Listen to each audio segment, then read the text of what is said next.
వాళ్ళు చాలామంది ఒక విషయం చెప్పాలి. తమిళనాడులో కోయంబత్తూరులో అక్కడ సెంథిల్ కుమార్ నాయుడు గారు కావచ్చు, వారి యొక్క టీము అక్కడ ఉన్న మన వాళ్ళందరికీ ఒక ఐడి కార్డ్స్ ఇవ్వడం జరిగింది.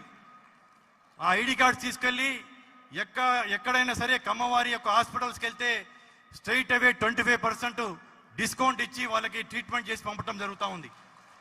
అలాగే విద్యాలయాలకు వెళ్తే విద్యాలయాలకు కూడా అడ్మిషన్స్తో పాటు 25% ఫీజు ఇవ్వడం జరుగుతుంది.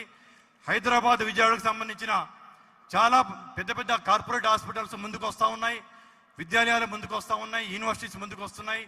వారందరితో కూడా ఎంఓయూ చేసుకొని మన కేజీఎఫ్ కార్డ్ హోల్డర్స్కి, వెనుకబడిన వాళ్ళందరికీ కూడా అటువంటి ఫెసిలిటీస్ కూడా కల్పించడానికి కూడా ఈ కేజీఎఫ్ ముందు ఉంటుంది. ఒక 1000 మంది రష్యా, పెరు, ఉక్రెయిన్ నుంచి కూడా మన యొక్క ప్రతినిధులు వచ్చారు. వారందరికీ కూడా సాదరంగా స్వాగతం పలుకుతూ ఉన్నాము, మనస్ఫూర్తిగా ఆహ్వానం పలుకుతూ ఉన్నాము. ఈ కేజీఎఫ్ తరఫున చాలా చేయబోతున్నాం సేవా కార్యక్రమాలు. ఇప్పుడు చాలామంది ముందుకు వచ్చారు. ఇంత పెద్ద సమావేశం ఏర్పాటు చేశారు మీరు, మేమేం సాయం చేయగలము అంటే నేను అందరికీ అన్నది ఒకటే, మీరు వచ్చి పాల్గొంటే చాలు. ఈ సమావేశం మేము ఏర్పాటు చేసుకుందాం అనుకుంటున్నాం, మేము చేసుకోగలము. ముందు మన జాతికి మేలు చేయాలన్నా, సమాజానికి మేలు చేయాలన్నా అప్పుడు మీ యొక్క సహాయ సహకారాలు తీసుకోగలుగుతాం. కానీ ప్రస్తుతానికి మా యొక్క ఆహ్వాన్ని మన్నించి మీరు వస్తే చాలని చెప్పి అనుకుంటున్నాను.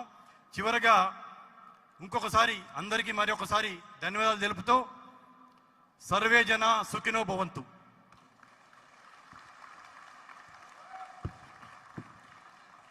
Thank you Kusuma Kumar garu, thank you.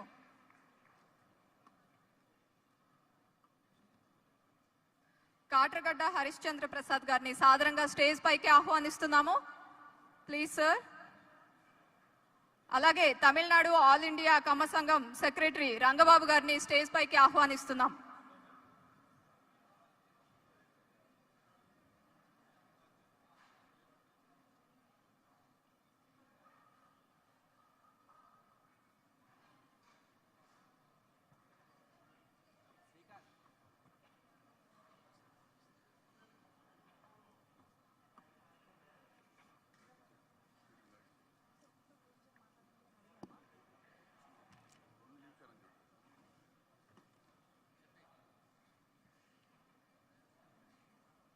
So యాలపనేని Srinivasarao గారు ఎరపతినేని శ్రీనివాసరావు గారు ఫ్యూ వర్డ్స్ మాట్లాడాల్సిందిగా మనవి చేస్తున్నాం. So please.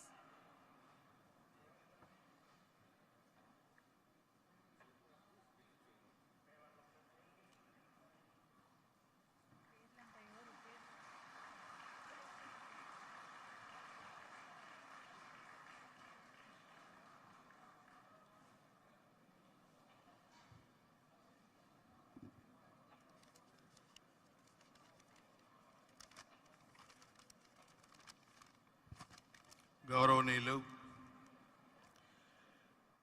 కేజీఎఫ్ అధ్యక్షులు జట్టి కుసుమ కుమార్ గారు,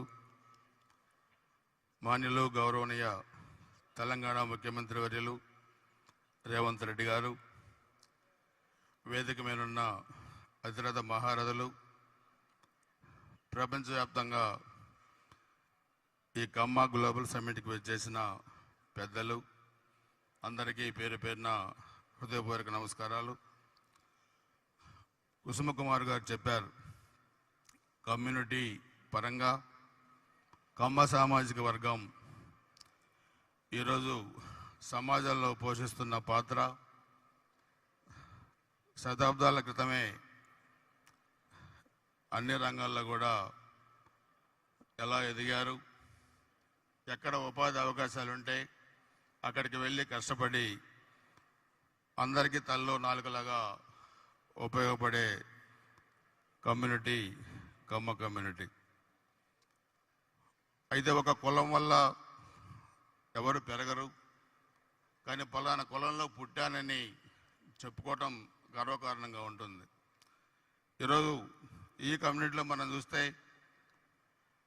నాగార్జునసాగర్ డ్యామ్ కట్టే దగ్గర నుంచి కూడా నేటి రాజకీయాల్లో చాలామంది నాలాంటి యువకులు రాజకీయాల్లోకి వచ్చి ఈ స్థాయిలో ఉన్నారంటే అది అన్న నందమూరి తారక రామారావు గారు తెలుగుదేశం పార్టీని పెట్టడం వల్లే